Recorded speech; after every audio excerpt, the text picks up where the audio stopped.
The horn circuits, although a simple device in nowadays late model systems, it is also controlled by a computer. And the reason for that is because the anti-theft alarm system is many times tied into the actual horn itself.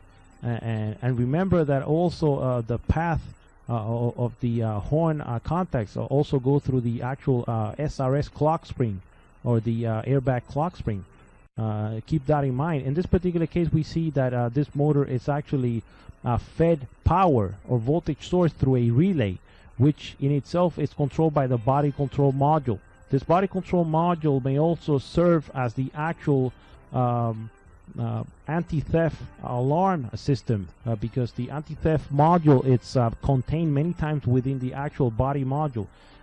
We also see that in this particular case, the ground is directly tied to the horn itself, and the computer actually controls the coil side of the relay itself. And by controlling the coil side, the relay is actually, and this is a mechanical relay, the relay is activated and the horn will make a sound.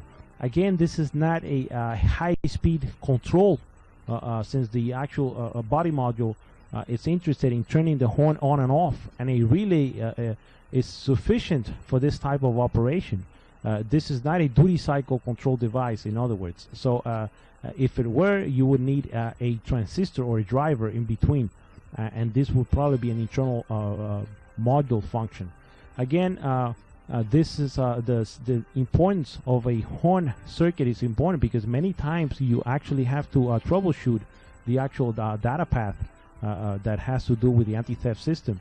Here we see how the actual horn switch goes through the in yellow here goes through the clock spring, and a actual signal or a ground pulse is fed into the actual body control module itself, and this generates a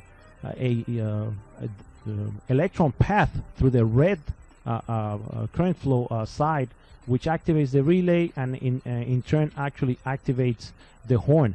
The horn is actually activated by the relay, and the relay is activated by the actual module.